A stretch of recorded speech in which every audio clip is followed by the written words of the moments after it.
Good afternoon, everyone. Thank you for being here. This has been a very productive week already, and I'm looking forward to the G7 ministerial here in Bonn. First, I'd like to thank Minister Lindner for his leadership.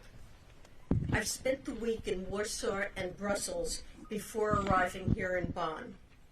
The backdrop for this trip, of course, is Russia's illegal and unprovoked war against Ukraine.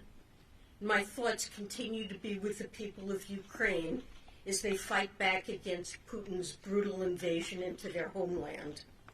I was honored to join and hear from refugees who have been welcomed to Poland. They were generous enough to share their experiences, and they embodied the strength of the Ukrainian people. Treasury is committed to doing what we can to ensure that Putin's brutal war continues to be met with fierce resistance internationally. The United States and more than 30 of our partners, representing well over half the world's economy, have imposed unprecedented financial pressure measures on Russia and its leadership. We are firm in our resolve to hold Putin accountable and to strengthen the hand of the Ukrainian people as the invasion continues. Thanks to this unity, the sanctions imposed against the Russian Federation have already had enormous impact. Russia is experiencing recession, high inflation, acute challenges in their financial system, and an inability to procure the material and products they need to support their war or their economy. Over the next 2 days, I'll work with my G7 counterparts to ensure we continue to stand together to uphold our shared principles and extend our cooperation to boosting our support for Ukraine. I expect that the Senate will respond to the President's request and pass a package of $40 billion in security, economic, and humanitarian aid soon. In Bonn, I'll ask my G7 counterparts to join us in increasing their financial support to Ukraine. Ukraine has done remarkable work to repel Russia's invasion, but they need our help, and they need it now. Zooming out, though, Russia's war against Ukraine has exacerbated the issue of food security for people around the world, particularly in emerging and developing countries. I'm deeply concerned by how this is unfolding. There's a very real risk that soaring global market prices of food and fertilizer will result in more people going hungry, further exacerbate price pressures, and harm government fiscal and external positions. At my direction, international financial institutions, including the IMF and World Bank, have developed an action plan to address this threat. These IFIs have started surging billions in resources. For example, the World Bank is mobilizing over $1.9 billion, and details were announced earlier today. This has been important progress, but we need to double down on our efforts to ensure that people around the world can feed their families. Finally, it's no secret that I'm keenly focused on moving forward on the global agreement on international tax reform, including a global minimum tax that will level the playing field and raise crucial revenues to benefit people around the world. Last fall, 137 countries, representing nearly 95% of the world's GDP, agreed on a deal that will stabilize our tax systems, provide resources to invest in security and respond to crises like COVID-19, and ensure that corporations fairly share the burden of financing government. I know my counterparts in the G7 share my sense of urgency, and I look forward to discussing the next steps with them. And with that, let me stop, and I'd be happy to take your questions. Secretary Yellen, given all of the challenges that you just mentioned, what do you see right now as being the biggest risk to the global economy, and what can you and your counterparts here this week do to help avert a global recession? Well, certainly the economic outlook globally is challenging and uncertain, and higher food and energy prices are having stagflationary effects, namely depressing output and spending and raising inflation all around the world. The United States in many ways is best positioned, I think, to meet this challenge given the strength of our labor market and economy. But we understood when Russia invaded Ukraine and we decided to respond, that there would be spillover effects and that we are prepared to pay. But we're doing everything we can to make sure that the sanctions have the minimum negative impact on ourselves, on Europe, on other countries, emerging markets, developing countries, and the maximum impact on Russia. And many of the discussions we have had and will continue to have as we continue to put sanctions in place will be about how best to design them to shield the global economy from the adverse effects while imposing maximum harm on Russia and Putin. And of course, specifically with respect to oil prices, the president announced jointly with other partners, in our case, large releases of 1 million barrels a day of oil from the Strategic Petroleum Reserve that I think is helping to stop oil prices from rising even further and giving a window in which supply can ramp up.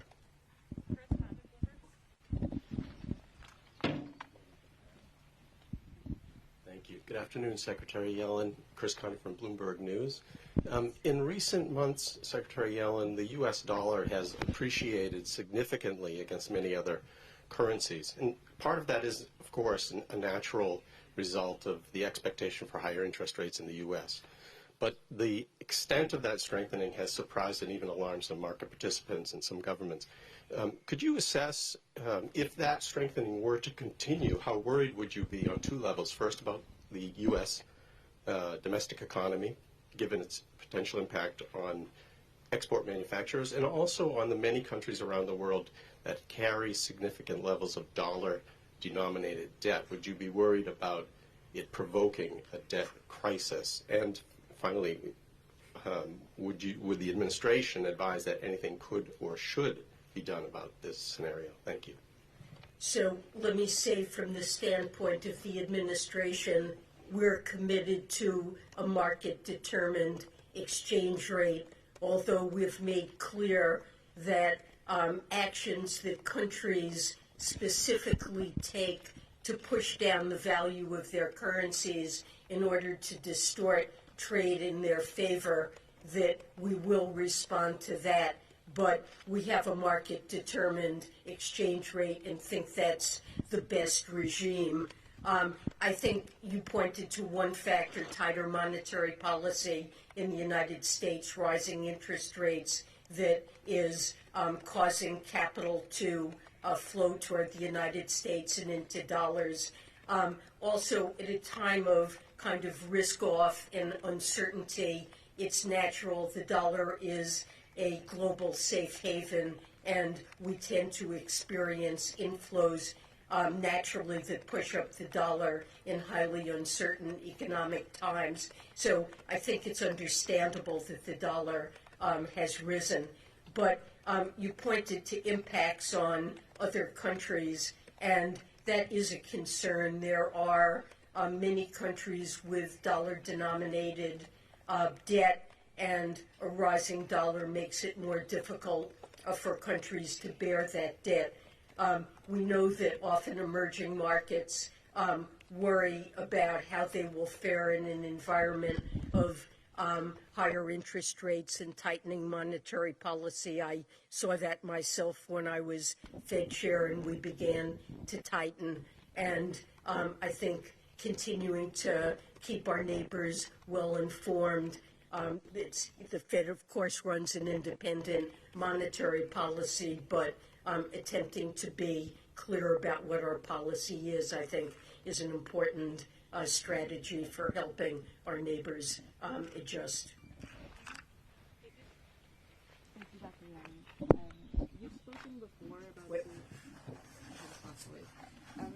You've spoken before about the possibility of Russian central bank reserves being used to fund to defend Ukraine and to rebuild the country.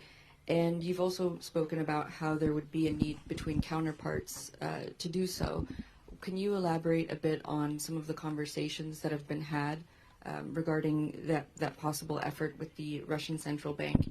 And also, could you talk a little bit about what sanctions options are left available and what are some of the most severe that could be imposed and when they would potentially be imposed?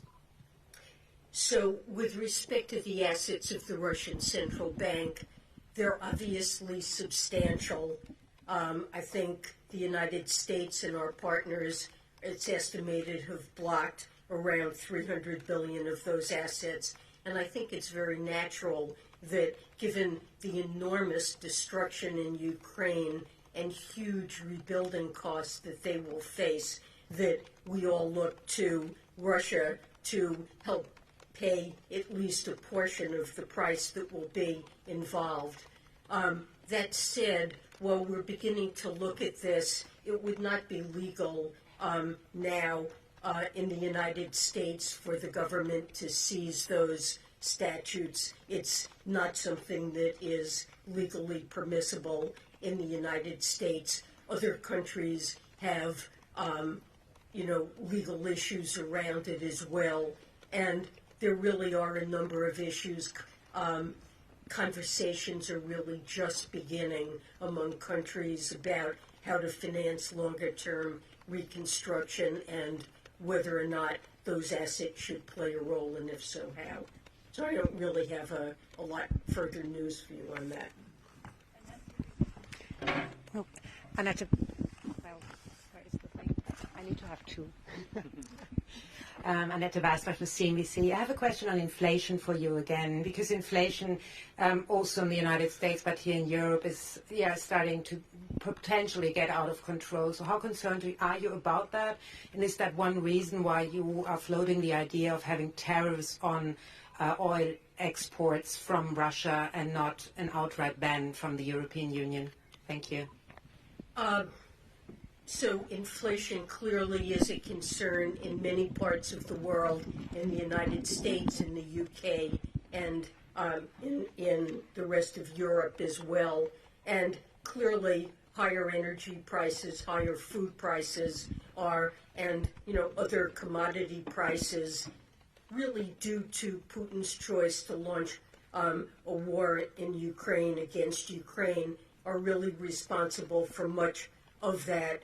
And we understood that there would be consequences, that we would not be able to shield ourselves entirely from economic consequences. But the principle that all of us have adopted as we consider what sanctions packages to adopt are, as I said, we want to have the maximum impact we can on Russia, the maximum negative impact to degrade their ability to wage war now and project power in the years ahead, and to minimize the negative spillovers to ourselves. And as we contemplate energy sanctions and other sanctions, this is always the core of the conversations that we've had. So the European Union has made clear that they intend to end oil imports over the next, by the end of this year.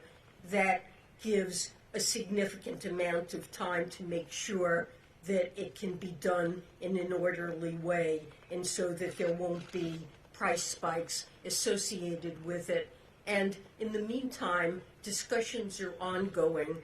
All of us share the objective of diminishing the revenues that Russia will have to buy goods and services that will help their economy and enable them to wage war.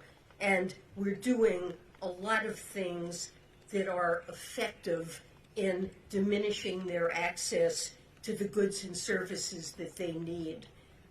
Just very recently, it was announced that the two major tank-producing firms have had to shut down operations because of inability to get necessary parts and materials.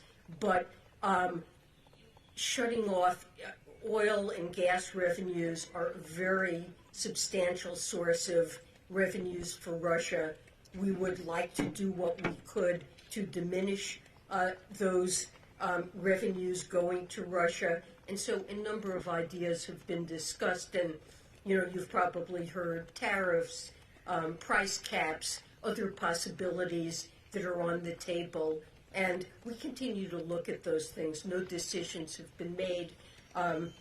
This is important for Europe to decide what they think is best, but we continue to have those discussions, and there are a lot of options, but those are the objectives. Thanks. Jeff Snack, Washington.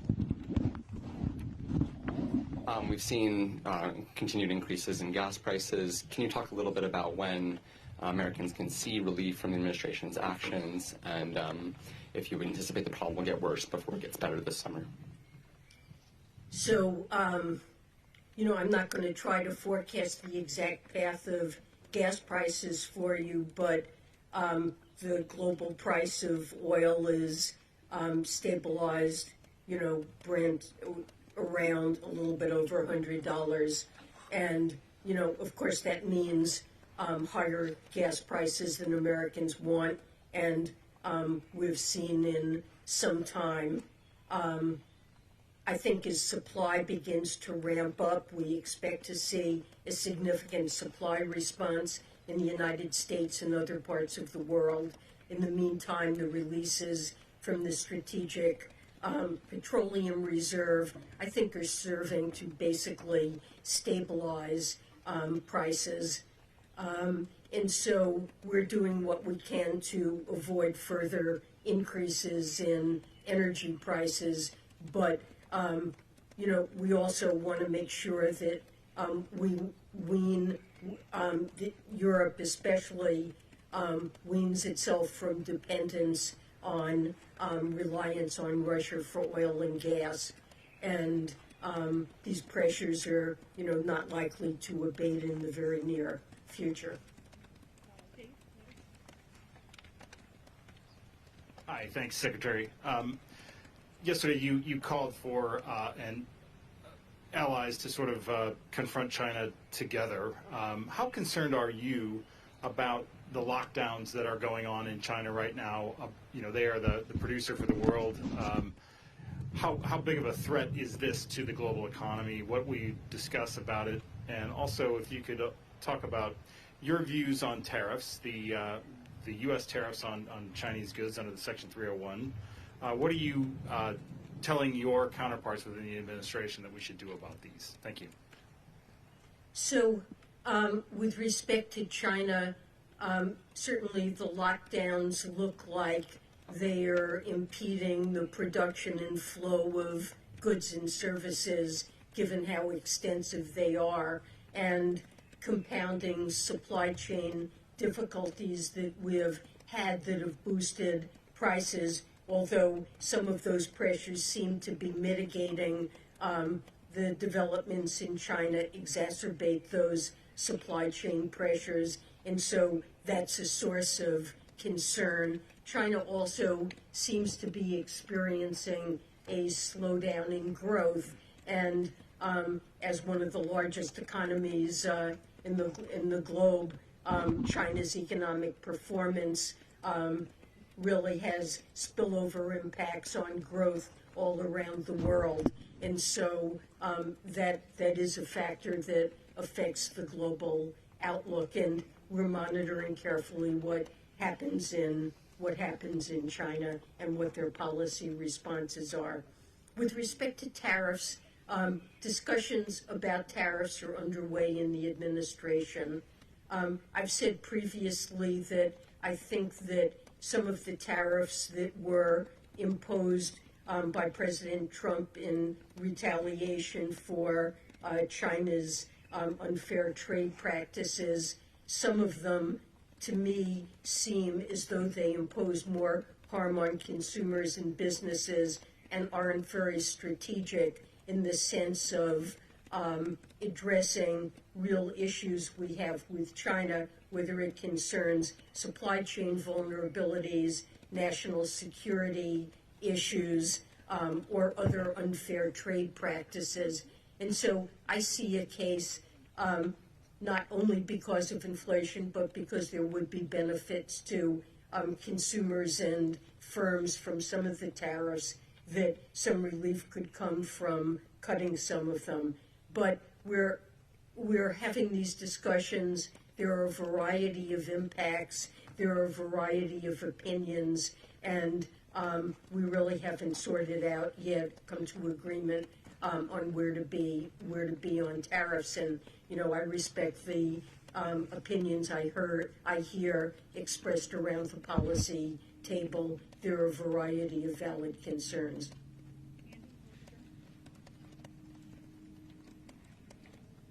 Hi, Secretary Yellen. Hi.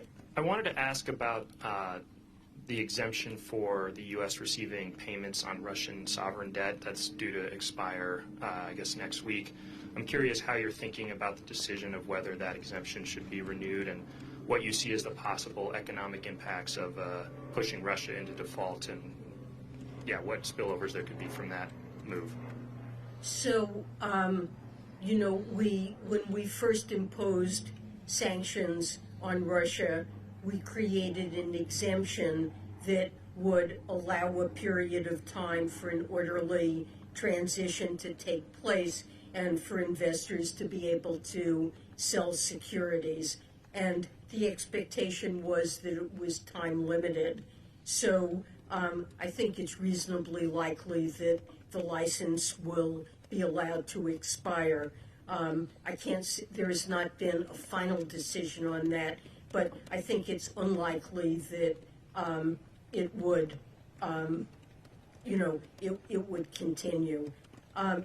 In terms of Russia, Russia is not able right now to borrow in global financial markets. It has no access to capital markets. If Russia is unable to find a legal way to make these payments and they technically default on their debt, I don't think that really represents a significant change in Russia's situation. They're already cut off from global capital markets, and that would continue. Klaus Ulverscheid with Germany's Süddeutsche Zeitung. Madam Secretary, are you concerned that the United States, Europe, and China might end up in some kind of synchronized recession like Ken Rogoff and other economists have predicted? Thank you. Well, I mean, I really hope that doesn't happen. From the U.S. point of view, I would say that we have a great deal of economic momentum in the United States. We probably recovered faster from the pandemic economically than almost any other country. And, we have a very low, almost the lowest unemployment we've had in the post-war period, huge job creation, a very tight labor market, and households that are in overall excellent financial shape with substantial buffer stocks of resources that they can use to continue to spend. We have inflation. Obviously, the Fed is tightening monetary policy to address it. And we are in a global environment where there are significant risks and pressures, but I really don't expect the United States to fall into a recession. I think Europe is perhaps a bit more vulnerable. and of course more exposed on the energy front than the United States is. I'm not going to make a forecast here, but this is an environment that is filled with risks, both with respect to inflation and also potential slowdowns. Thank you guys so much. Thank you.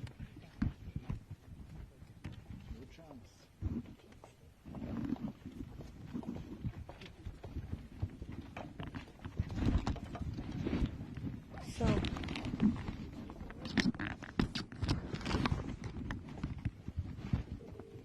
Oh, what am I doing?